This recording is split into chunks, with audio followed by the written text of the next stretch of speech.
ನಾವ್ ಯಾವತ್ತೂ ಹೆತ್ತವ್ರ ಮನ್ಸಿಗೆ ಬೇಸರ ಮಾಡಕ್ ಹೋಗ್ಬಾರ್ದು ಭದ್ರಣ್ಣ. ಈ ಕೋಪ ತಾಪ ಎಲ್ಲ ಒಳ್ಳೆ ಜೀವನಕ್ಕೆ ದಾರಿ ಮಾಡ್ಕೊಡೋದಿಲ್ಲ ಅಲ್ಲ. ಈ ವಯಸ್ಸಿನಲ್ಲೂ ನೀನು ದೊಡ್ಡಪ್ಪ ದೊಡ್ಡಮ್ಮನ ಹತ್ರ ಬುದ್ಧಿ ಹೇಳಿಸ್ಕೋಬೇಕಾ ಹೇಳು? ಯಾರು ಏನೇ ಅಂದ್ರೂ ಅನ್ನಿಸ್ಕೊಂಡು ಸುಮ್ಮನೆ ಇರ್ಬೇಕ ಸಂಗೀತ? ನನ್ನ ತಂಗಿನ ಯಾರೇ ರೇಗಿಸಿದ್ರು ಅದನ್ನ ನೋಡ್ತಾ ನಾವು ಸುಮ್ಮನೆ ಇರ್ಬೇಕಾ? ನನ್ಗೆ ಅರ್ಥ ಆಗತ್ತೆ ಭದ್ರಣ್ಣ. ಯಾವ ಅಣ್ಣನೂ ಅದನ್ನೆಲ್ಲ ಸಹಿಸ್ಕೊಳ್ಳೋದಿಲ್ಲ. ಆದ್ರೆ ಇಂಥ ಸಮಸ್ಯೆನ ಸರಿಪಡಿಸೋದಕ್ಕೆ ಬೇರೆ ಬೇರೆ ದಾರಿಗಳಿರುತ್ತೆ. ಅದನ್ ಬಿಟ್ಟು ನೀನು ಹೊಡೆದಾಡೋಕ್ ನಿಂತ್ಕೊಂಡ್ರೆ ಸಮಸ್ಯೆ ಸರಿ ಹೋಗ್ಬಿಡುತ್ತಾ ಹೇಳು? ದೊಡ್ಡಪ್ಪ ದೊಡ್ಡಮ್ಮ ನಿನ್ ಜವಾಬ್ದಾರಿನ ನನ್ ಮೇಲೆ ವಹಿಸಿದ್ದಾರೆ. ಇನ್ಮೇಲೆ ನಾನ್ ಹೇಗ್ ಹೇಳ್ತೀನೋ ನೀನ್ ಹಾಗೆ ಕೇಳ್ಬೇಕು. ಅರ್ಥ ಆಯ್ತಾ? ಆಯ್ತು ಸಂಗೀತ. ಇನ್ಮೇಲೆ ಭದ್ರನ್ ಬಗ್ಗೆ ಯೋಚನೆ ಮಾಡೋದು ಬಿಡಿ ರುದ್ರಣ್ಣ. ಅವನ ಜವಾಬ್ದಾರಿನ ಸಂಗೀತಂಗೆ ವಹಿಸ್ಕೊಟ್ಟಾಯ್ತಲ್ಲ, ಇನ್ಮೇಲೆ ಅವನು ಹೊರಡ್ತಾನ ಬಿಟ್ಟ ಅಂತ ಅನ್ಕೊಳ್ಳಿ. ಅಷ್ಟಾದ್ರೆ ಸಾಕು, ನಾನು ನೆಮ್ಮದಿಯಾಗಿ ಇದ್ಬಿಡ್ತೀನಿ. ಇವ್ರಿಗಿರೋದು ಇದೊಂದೇ ಕೊರಗು ಶಾರದಾ. ನೀನು ಒಬ್ಬ ಬದಲಾಗ್ಬಿಟ್ರೆ ನಿಮ್ ಭಾವ ಎಷ್ಟು ಸಂತೋಷ ಪಡ್ತಾರೆ ಗೊತ್ತಾ? ಅಯ್ಯೋ ಒಳ್ಳೆ ಕತೆ. ಮತ್ತೆ ಇನ್ನೇನು ಸಮಾಚಾರ? ಸಂಗೀತಕ್ಕನ್ ಗಂಡು ನೋಡಿದ್ರಲ್ಲ, ಅವ್ರು ಹೇಗಿದ್ದಾರೆ? ನಮ್ ಭಾವನ ನೋಡೋದಕ್ಕೆ ಒಳ್ಳೆ ಚಾಕ್ಲೇಟ್ ಹೀರೋ ತರ ಇದ್ದಾರೆ. ನೀನೇನಾದ್ರೂ ಅವ್ರು ನೋಡಿದ್ರೆ ಹಾರಿಸ್ಕೊಂಡು ಹೋಗ್ಬಿಡ್ತೀಯ ಅಷ್ಟೇ. ಎಂತ ಮಾತಾಡ್ತೀಯ ಅಕ್ಕ? ಭದ್ರಣ್ಣ, ನಿನ್ಗೆ ಒಳ್ಳೆ ಕಡೆ ಕೆಲಸ ಕೊಡ್ಸೋದು ನನ್ ಜವಾಬ್ದಾರಿ. ಮನುಷ್ಯ ತಪ್ಪು ಮಾಡೋದು ಸಹಜ. ನೋಡು, ಈ ಹಿಂದೆ ಆಗಿರೋದನ್ನೆಲ್ಲ ನೀನ್ ಇಲ್ಲೇ ಮರ್ತ್ಬಿಡು. ಇವತ್ತಿಂದ ಹೊಸ ಜೀವನ ಪ್ರಾರಂಭ ಮಾಡು. ನಿನ್ನ ಮನಸ್ಸಿನಲ್ಲಿರೋ ಕೋಪನೆಲ್ಲ ತೆಗೆದ್ಬಿಡು. ನೀನ್ ಇಲ್ಲಿದ್ರೆ ಬದಲಾಗ್ತೀಯ ಅಂತ ದೊಡ್ಡಪ್ಪ ದೊಡ್ಡಮ್ಮ ಎಲ್ಲ ನಂಬ್ಕೊಂಡಿದ್ದಾರೆ. ಅವ್ರ ನಂಬಿಕೆನ ಸುಳ್ಳು ಮಾಡ್ಬೇಡ. ಹಾಗ್ ಮಾಡೋದಿಲ್ಲ ಅಂತ ನಂಗೆ ಪ್ರಾಮಿಸ್ ಮಾಡು. ಒಳ್ಳೆ ವಿಷಯಗಳು ನಮ್ ಮುಂದೆ ಇದ್ದಾಗ ಯೋಚನೆ ಮಾಡ್ಬಾರ್ದು ಭದ್ರಣ್ಣ. ಬದಲಾಗ್ತೀನಿ ಅಂತ ಆಣೆ ಮಾಡು.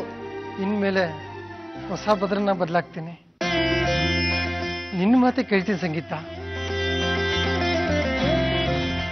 ನಿಮಗಿರೋ ನಂಬಿಕೆ ಹಾಗೆ ನನ್ನ ಮಗ ಬದಲಾಗ್ತಾನೆ ಅನ್ನೋ ನಂಬಿಕೆ ನನಗೆ ಹೀಗೀಗ ಬರ್ತಾ ಇದೆ. ಅದ್ ಸರಿ ಶಾರದಾ, ಮದ್ವೆ ಡೇಟ್ ಫಿಕ್ಸ್ ಆಯ್ತಾ?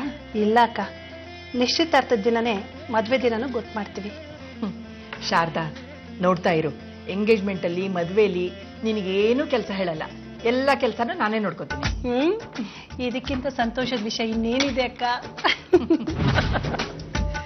ಬರೋದು ಹೇಗೂ ಬಂದಿದ್ದೀರಾ, ಒಂದೇ ಸಾರಿ ಎಂಗೇಜ್ಮೆಂಟ್ ಮುಗಿಸ್ಕೊಂಡು ಹೋಗ್ಬಿಟ್ರೆ ಆಯ್ತು ರುದ್ರಣ್ಣ.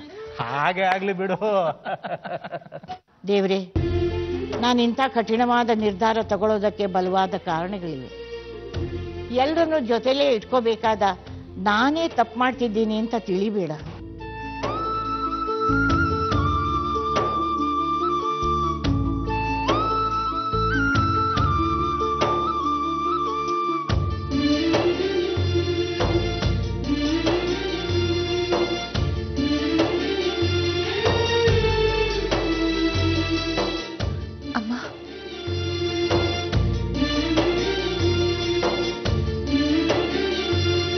ನಾವೀ ಮನೆ ಬಿಟ್ಟು ಹೋಗೋದಕ್ಕೆ ನನಗೆ ಸ್ವಲ್ಪನೂ ಇಷ್ಟ ಇಲ್ಲ.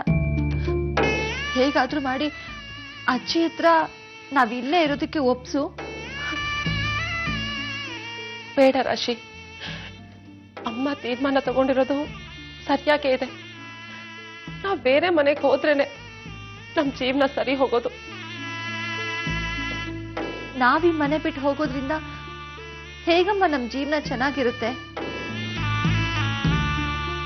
ಈ ಮನೆ ನನ್ ಪ್ರಾಣ ಅಂತ ಹೇಳ್ತಿದ್ದೆ, ಈಗ ನೀನೇ ಈ ಮನೆ ಬಿಟ್ಟು ಹೋಗೋದು ಒಳ್ಳೇದು ಅಂತ ಹೇಳ್ತಿದ್ಯಲ್ಲ. ಹೌದು ರಾಶಿ, ಈ ಮನೆನ, ಅಣ್ಣನ್ನ, ಅಮ್ಮನ್ನ ನಾನು ತುಂಬಾ ಹಚ್ಕೊಂಡಿದ್ದೀನಿ. ನಮ್ಮ ಅಣ್ಣನ ಪ್ರೀತಿಗೆ ಸಮಾನವಾದದ್ದು ಈ ಜಗತ್ತಿನಲ್ಲಿ ಬೇರೆ ಯಾವುದೂ ಇಲ್ಲ ನನಗೆ. ಅಣ್ಣ ನಮ್ಮ ಪಾಲಿನ ದೇವ್ರು. ನಾನು ಕಣ್ಣೀರ್ ಹಾಕ್ತಿರೋದು ಈ ಮನೆ ಬಿಟ್ಟು ಹೋಗ್ಬೇಕಲ್ಲ ಅನ್ನೋ ಒಂದೇ ಒಂದು ಉದ್ದೇಶಕ್ಕಲ್ಲ. ನಿಮ್ಮಪ್ಪ ಅಣ್ಣನ ಮನ್ಸಿಗೆ ತುಂಬಾ ನೋವು ಮಾಡಿದ್ದಾರೆ. ನನ್ನ ಅಣ್ಣ ನನಗೆ ತೋರಿಸೋ ಪ್ರೀತಿನ, ವಾತ್ಸಲ್ಯ, ಮಮತೆನ ಪ್ರತಿ ಕ್ಷಣ ಅನುಭವಿಸ್ಬೇಕು ಅಂತ ಕಾಯ್ತಾ ಇರೋಳು ನಾನು. ಸ್ವಲ್ಪ ದಿನ ಈ ಮನೆಯಿಂದ ದೂರ ಇರಿ ಅಂತ ಅಮ್ಮ ಹೇಳಿದಾಗ ಆಕಾಶನೇ ಕಳ್ಚಿ ನನ್ನ ತಲೆ ಮೇಲೆ ಬಿದ್ದಾಗಾಯ್ತು. ಆದ್ರೆ ಅಮ್ಮ ಹೇಳಿದ್ದು ನಮ್ಗೆ ಒಳ್ಳೇದಕ್ಕೆ. ನಿಮ್ಮಪ್ಪನ ಬುದ್ಧಿ ಬಂದ್ರೆ ಅಣ್ಣ ಸಂತೋಷವಾಗಿರ್ತಾನೆ, ಅಪ್ಪ ಅಂತ ತಪ್ಪು ಏನ್ ಮಾಡಿದಾರಮ್ಮ? ಅವ್ರು ಏನ್ ತಪ್ಪು ಮಾಡಿದ್ದಾರೆ ಅಂತ ನನಗೂ ಗೊತ್ತಿಲ್ಲ ರಾಶಿ. ಆದ್ರೆ ನಿಮ್ಮಪ್ಪ ಮಾಡಿರೋ ತಪ್ಪಿಂದ ಅಣ್ಣನ ಮನ್ಸಿಗೆ ತುಂಬಾನೇ ನೋವಾಗಿದೆ. ಆ ವಿಷಯನ ನನ್ನ ಹತ್ರ ಹೇಳ್ಬಾರ್ದು ಅಂತ ಅಣ್ಣ ಅಮ್ಮನಿಗೆ ಹೇಳಿದ್ದಾರೆ ಅನ್ಸತ್ತೆ. ಅದಕ್ಕೆ ಅಮ್ಮ ನನಗೇನು ಹೇಳಿಲ್ಲ. ಹುಟ್ಟಾಗಿಂದ ಒಂದಿನನೂ ನಮ್ಮ ಅಣ್ಣನ್ ಬಿಟ್ಟಿರ್ಲಿಲ್ಲ. ಆದ್ರೆ ಈಗ ಅಣ್ಣನಿಂದ ದೂರ ಆಗ್ಬೇಕಾಗಿದೆ. ರಾಶಿ, ನನಗೆ ಎಷ್ಟೇ ನೋವಾದ್ರೂ ನಾನು ತಡ್ಕೋತೀನಿ. ಅಣ್ಣಂಗೆ ಸ್ವಲ್ಪ ನೋವಾದ್ರೂ ನನ್ನಿಂದ ಸಹಿಸ್ಕೊಳಕ್ಕಾಗಲ್ಲ. ನಿಮ್ಮ ಅಪ್ಪನಿಗೆ ಬುದ್ಧಿ ಬರಬೇಕು, ಜವಾಬ್ದಾರಿ ಬರಬೇಕು. ಜೀವನ ಅಂದ್ರೇನು, ಸಂಬಂಧ ಅಂದ್ರೇನು ಅಂತ ಅರ್ಥ ಆಗ್ಬೇಕು. ಅವ್ರಿಗೆ ಅರ್ಥ ಆಗ್ಬೇಕು ಅಂದ್ರೆ ನಾವೀ ಮನೆ ಬಿಟ್ಟು ಹೋಗ್ಲೇಬೇಕು. ಆಗ್ಲೇ ಅಣ್ಣಂಗೆ ನಮ್ಮ ಮೇಲೆ ಎಷ್ಟು ಪ್ರೀತಿ ಇದೆ, ನಮ್ಗೆ ಅಣ್ಣನ ಮೇಲೆ ಎಷ್ಟು ಪ್ರೀತಿ ಇದೆ ಅಂತ ಗೊತ್ತಾಗೋಕ್ ಸಾಧ್ಯ.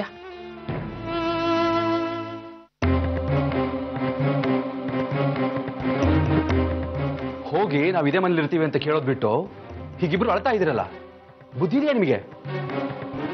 ಬಾಯಿ ಮುಚ್ಚಿ. ನಿಮ್ಗಂತೂ ಸ್ವಾಭಿಮಾನ ಇಲ್ಲ ಅಂದ್ರೆ ನಮಗೂ ಇಲ್ವಾ?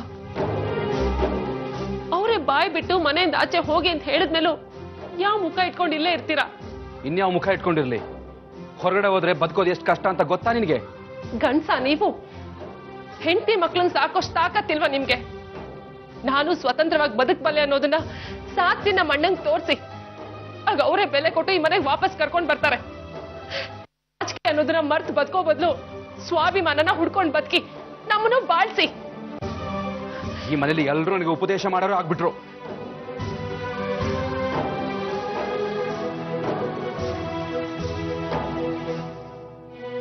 ರಾಶಿ,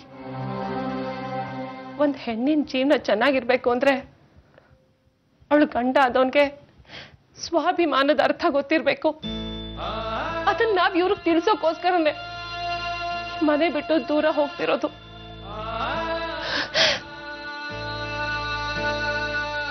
ಅಮ್ಮ,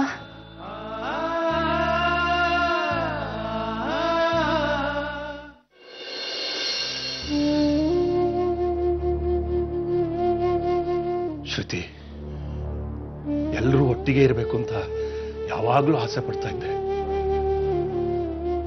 ಆದ್ರೆ ಇವತ್ತು ನನ್ನ ತಂಗಿ ಸಂಸಾರ ನಮ್ಮ ಮನೆಯಿಂದ ಬೇರೆ ಆಗ್ತಾ ಇದೆ. ಅವ್ರನ್ನ ಬೇರೆ ಕಳಿಸೋದಕ್ಕೆ ನನಗೂ ಇಷ್ಟ ಇಲ್ಲ. ಆದ್ರೆ ಏನ್ ಮಾಡ್ಲಿ, ಅಮ್ಮನ ಒತ್ತಾಯ, ತಂಗಿ ಬಲವಂತ, ಎಲ್ಲೋ ಒಂದ್ ಕಡೆ ಶೇಖರ್ ಬದಲಾಗಬಹುದೇನೋ ಅಂತ ದೂರದ ಆಸೆ, ಈ ಎಲ್ಲ ಕಾರಣಗಳಿಂದಾಗಿ ವಿಧಿ ಇಲ್ಲದೆ ಒಪ್ಕೊಳ್ಬೇಕಾಯ್ತು. ನಿನ್ನ ಆಸೆನ ನೆರವೇರ್ಸಕ್ಕಾಗ್ತಾ ಇಲ್ಲ.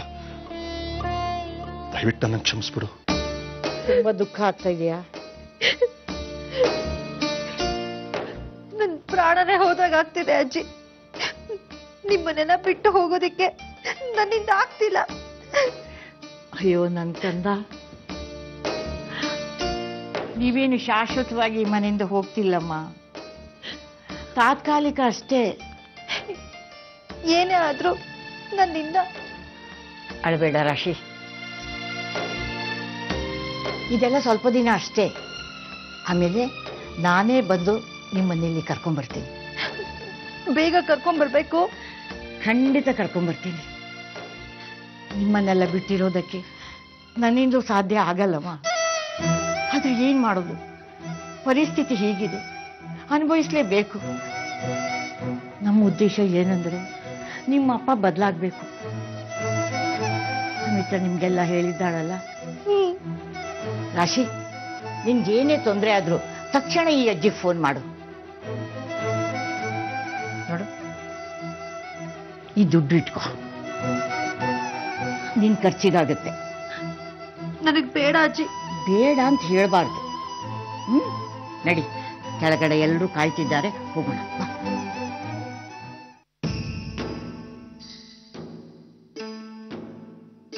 ಕಲ್ಲಾಗು ಕಲ್ಲಾಗು ನನ್ನ ಮನವೇ,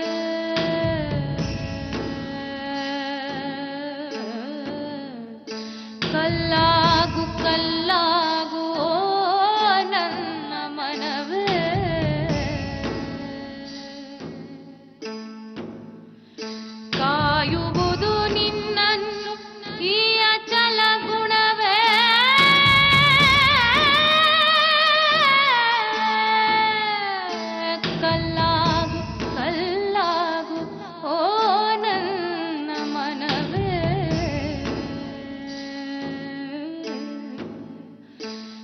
ಕಾಯುವುದು ನಿನ್ನನ್ನು ಈ ಅಚಲ ಗುಣವೇ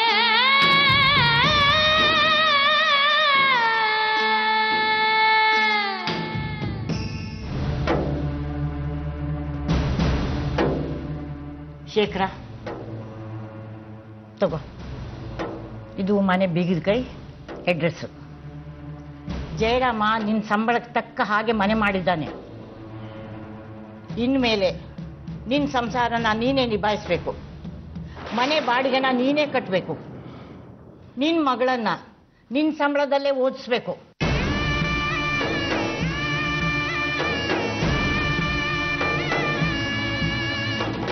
ಮತ್ತೆ ಅದು ಬೇಕು ಇದು ಬೇಕು ಅಂತ ಪದೇ ಪದೇ ಈ ಮನೆಗೆ ಬರೋ ಹಾಗಿಲ್ಲ. ನೀನಾಯ್ತು, ನಿನ್ನ ಆಫೀಸ್ ಆಯ್ತು, ಅಷ್ಟೇ. ಭಾವ, ದಯವಿಟ್ಟು ನನಗೆ ಇನ್ನೊಂದು ಅವಕಾಶ ಮಾಡಿಕೊಡಿ ಭಾವ. ಇದೇನು ಭಾವ, ಸಂಸಾರದ ಜವಾಬ್ದಾರಿನೆಲ್ಲ ನನ್ನ ತಲೆ ಮೇಲೆ ಹೊರಿಸ್ಬಿಟ್ರಿ. ನೀವಿದ್ದೀರಿ ಅಂತ ಧೈರ್ಯವಾಗಿದ್ದೆ ನಾನು. ಇನ್ಮೇಲೆ ನಾವ್ಯಾರೂ ಇರೋದಿಲ್ಲ. ನೀನುಂಟು, ನಿನ್ನ ಸಂಸಾರ ಉಂಟು. ನೀವಿನ್ ಹೊರಡ್ಬೋದು.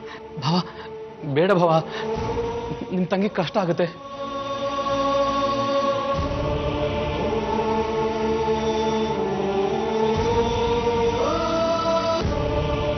ಇನ್ನೊಂದ್ಸರಿ ಯೋಚನೆ ಮಾಡಿ ಅತ್ತೆ, ಮುಂದೆ ಏನ್ ಬೇಕಾದ್ರೂ ಆಗ್ಬೋದು. ಅದು ನಿನ್ ಕರ್ಮ, ನೀನೇ ಅನುಭವಿಸು. ನಮ್ ತಲೆಗೆ ಯಾಕೆ ಕಟ್ಟೋಕ್ ಬರ್ತೀಯ? ನಿನ್ ಹೆಂಡತಿ ಮಗಳನ್ನ ಚೆನ್ನಾಗಿ ನೋಡ್ಕೋ. ನಡಿ ಸುಮಿತ್ರಾ, ನಮಗೆ ಸ್ವತಂತ್ರವಾಗಿ ಬದುಕೋ ಯೋಗ್ಯತೆ ಇಲ್ಲ ಅನ್ಕೊಂಡಿದ್ದಾರೆ ಇವರು. ಭಟ್ರೆ,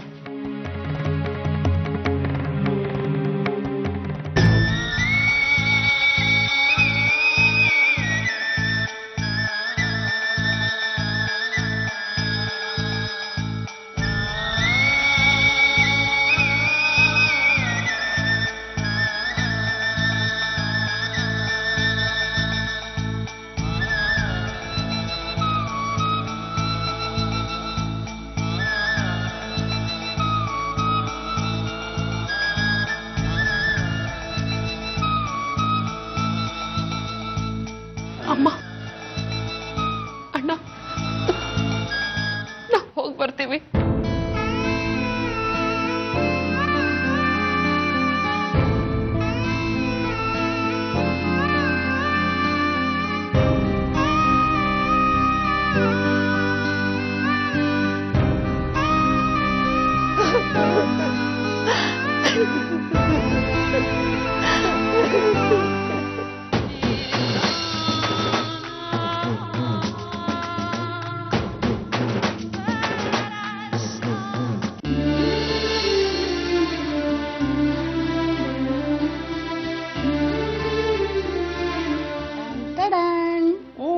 ಕ್ಯಾರೆಟ್ ಅಲ್ವಾ? ನಿಮ್ಗಿಷ್ಟ ಅಲ್ವಾ? ಅಯ್ಯೋ ಪಂಚಪ್ರಾಣ, ನಿಂಗೆ ಗೊತ್ತಿಲ್ವಾ? ಅದಕ್ಕೆ ತಂದಿದ್ದೆ. ಸ್ವಲ್ಪ ಸ್ವಲ್ಪ ತಿನ್ಸು. ಅಯ್ಯೋ, ಹೇಗಿದೆ? ಏನಕ್ಕ ಇದು? ನಿನಗೆ ಕ್ಯಾರೆಟ್ ಅಂದ್ರೆ ಅಷ್ಟೊಂದು ಇಷ್ಟನಾ? ಬೆಳಗ್ಗೆ ನೋಡಿದ್ರೆ ಕ್ಯಾರೆಟ್ ಅಲ್ವಾ, ಈಗ ನೋಡಿದ್ರೆ ಕ್ಯಾರೆಟ್ ತಿಂತಿದ್ಯಾ? ಬೆಳಿಗ್ಗೆ ಕ್ಯಾರೆಟ್ ಹಲ್ವಾ ಮಾಡಿದ್ದೆ, ಆದ್ರೆ ನನಗೋಸ್ಕರ ಅಲ್ಲ, ನಮ್ಮ ಅಕ್ಕ ತಿನ್ನೋದಕ್ಕೋಸ್ಕರ, ಡಾಕ್ಟರ್ ತಿನ್ನೋದಕ್ಕೋಸ್ಕರ. ಅದೇ ನೀನ್ ಬಾಕ್ಸ್ ಹಾಕ್ಬೇಕಾರೆ ಅನ್ಕೊಂಡೆ ಏನೋ ಬಿಲ್ಡಪ್ ಕೊಡ್ತಾ ಇದೀಯಾ ಅಂತ. ತುಂಬಾ ಚೆನ್ನಾಗಿ ಮಾಡಿದ್ಯಾ. ಗ್ರೇಟ್. ನಾನಲ್ಲ ಮಾಡಿದ್ದು. ಓ, ಸಂಗೀತ ಮಾಡಿದ್ದೆ? ಅಲ್ಲ, ಗೊತ್ತಾಯ್ತು ಗೊತ್ತಾಯ್ತು, ನಿಮ್ಮ ಅಕ್ಕ ಮಾಡಿದ್ದಾನೆ. ಮತ್ತಿನ್ಯಾರು ಮಾಡಿದ್ದು? ನನ್ನ ಕ್ಲೋಸ್ ಫ್ರೆಂಡ್. ನಾನ್ ಮಾಡಿರೋ ಹಲ್ವಾ ಬಾಯಲ್ಲಿಟ್ರೆ ಕರಗತ್ತೆ. ನನ್ನ ಬಾಯಲ್ಲಿ ಬಂದಿರೋ ಮಾತುಗಳಿಗೆ ಶಾರದಾ ಅವ್ರ ಮನ್ಸೂ ಕರಗತ್ತೆ. ನನ್ನ ಆಟನ ಹೀಗೆ ಮುಂದುವರಿಸ್ತಾ ಇದ್ರೆ ನಂದಕುಮಾರ್ ಆಸ್ತಿನೂ ಕರಗತ್ತೆ. ಓಹ್, ಗೊತ್ತಾಯ್ತು ಗೊತ್ತಾಯ್ತು ಬಿಡು. ಅಪರೂಪ ಅವರಲ್ವಾ? ಹೌದ್ರಿ, ತುಂಬಾ ಒಳ್ಳೆಯವ್ರಿ ಅವರು. ಒಂದಿನ ನಿಮ್ಮನ್ನ ನೋಡದೇ ಇದ್ರೆ ಊಟನೇ ಸೇರೋದಿಲ್ಲ ಅಂತಾರೆ. ಪಾಪ ಕಣೆ, ಅವರಿಗೆ ನನ್ನವರು ತನ್ನವರು ಯಾರು ಇಲ್ವಲ್ಲ, ಹಾಗೆ ನಿನ್ ತುಂಬಾ ಹಚ್ಕೊಂಡಿದ್ದಾರೆ ಅಂತ ಕಾಣುತ್ತೆ. ತುಂಬಾ ಒಳ್ಳೆ ಮನ್ಸೂರಿ ಅವ್ರದ್ದು. ಅಂತ ಒಳ್ಳೆ ಹೆಣ್ಣಿನ ಜೊತೆ ಬಹಳ ಅದೃಷ್ಟ ಆ ಗಂಡನ್ಗಿಲ್ಲ ನೋಡಿ. ಅಲ್ಲ ಅಕ್ಕ, ಹಲ್ವಾ, ಬಿಸಿಬೇಳೆ ಬಾತು, ಖಾರ ಬಾತು ಅನ್ಕೊಂಡು ಪದೇ ಪದೇ ನೀನ್ ಅವ್ರ ಮನೆಗೆ ಹೋಗ್ತಿದ್ರೆ ನಿನಗೆ ತಾನೇ ತೊಂದ್ರೆ. ಬೈ ಚಾನ್ಸ್ ಏನಾರು ಡಾಕ್ಟರ್ ನೋಡ್ಬಿಟ್ರೆ? ನಾನೊಂಥರ ಮಿಂಚಿದ್ದ ಹಾಗೆ ರಾಕಿ, ಕೈಗೂ ಸಿಕ್ಕಲ್ಲ, ನೋಡೋದಿಕ್ಕೆ ಕಣ್ಣಿಗೆ ತುಂಬಾ ಹೊತ್ತು ಕಾಣೋದೂ ಇಲ್ಲ. ನೀನಿನ್ಮೇಲೆ ಮಿಂಚಾಗೋದು ಬೇಡ, ಗುಡುಗಾಗೋದು ಬೇಡ. ಅಂದ್ರೆ ಏನು ಹೇಳ್ತಾ ಇದೀಯಾ? ನೀನು ನಂದಕುಮಾರ್ ಮನೆಗೆ ಕೊಟ್ಟು ಬಂದಿಯಲ್ಲ ಹಲ್ವಾ, ಅದು ಟೇಸ್ಟ್ ಕೆಡದೇ ಇರಲಿ ಅಂತ ಕೆಡದೆ ಇರ್ಲಿ ಅಂತ ಸ್ಟ್ರಾಂಗ್ ಆಗಿ ವಿಷ ಬೆರೆಸಿದ್ದೀನಿ. ಸ್ಟ್ರಾಂಗ್ ಆಗಿ ವಿಷ ಬೆರೆಸಿದ್ದೀನಿ. ರೀ, ಅಪರೂಪ ಒಂದ್ ರೀತಿಲಿ ಅನ್ನಪೂರ್ಣೇಶ್ವರಿ ಇದ್ದಾಗ ಅಲ್ವೇನ್ರಿ? ಎಷ್ಟು ಚೆನ್ನಾಗಿ ಮಾಡಿದ್ದಾರೆ ಹಲ್ವಾ.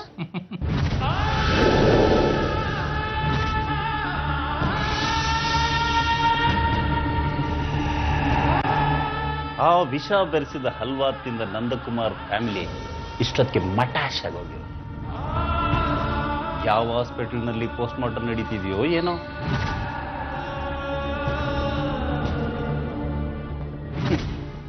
ನನಗೆ ಸಿಗದಿರೋ ಇರೋ ಸಂಗೀತ ಬೇರೆ ಯಾರಿಗೂ ಸಿಗಬಾರದು.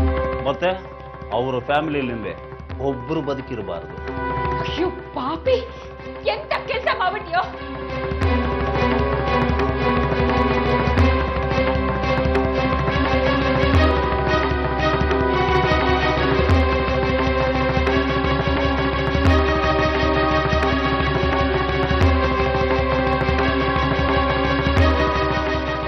ಬಾಡಿ ಹೋದ ಬಳ್ಳಿಯಿಂದ ಹೂ ಅರಳಬಲ್ಲದೆ,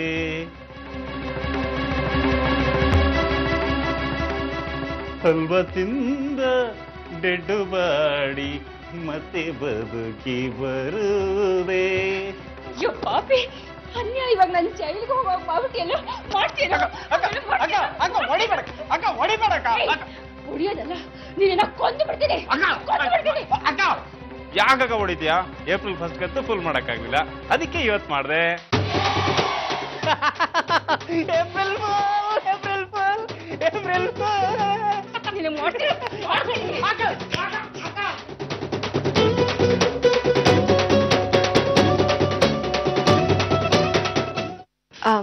ಹಲೋ ಅಮ್ಮ, ನಾನು ಸಂಗೀತ. ಹೇಳು ಸಂಗೀತ. ಅಮ್ಮ, ಅದು ಹೇಳಮ್ಮ ಸಂಗೀತ, ಏನದು? ನಿಮ್ಮಿಂದ ಒಂದು ಉಪಕಾರ ಆಗ್ಬೇಕಾಗಿತ್ತಮ್ಮ. ಅದೇನು ಅಂತ ಮೊದಲು ಹೇಳು. ಅಮ್ಮ, ನಾಳೆ ನೀವು ನನಗೆ ಸಿಗ್ತೀರಾ? ನಿಮ್ಮ ಎದುರು ನಿಂತು ಆ ವಿಷಯ ಮಾತಾಡ್ಬೇಕು ಅಂತಿದ್ದೀನಿ. ನೀ ನನ್ಗೆ ಸಿಕ್ಕಿದ್ರೆ ಸಾಕು ಅಂತ ಕಾಯ್ತಾ ಇರುವ ಜೀವ ಇದು. ಖಂಡಿತ ದೇವಸ್ಥಾನದಲ್ಲಿ ಮೀಟ್ ಮಾಡೋಣ. ಸರಿ ಅಮ್ಮ, ನಾಳೆ ಬೆಳಿಗ್ಗೆ ಸರಿಯಾಗಿ 10 ಗಂಟೆಗೆ ನಾನು ದೇವಸ್ಥಾನದ ಹತ್ರ ನಿಮ್ಗೋಸ್ಕರ ಕಾಯ್ತಾ ಇರ್ತೀನಿ. ಸರಿ ಸಂಗೀತ, ಆದ್ರೆ ಅದು ಏನು ಅಂತ ಈಗಲೇ ಹೇಳ್ಬೋದಾ? ಯಾಕಂದ್ರೆ ನಿನ್ನ ವಿಷಯದಲ್ಲಿ ಕಾಯುವಷ್ಟು ತಾಳ್ಮೆ ನನಗಿಲ್ಲ ಸಂಗೀತ.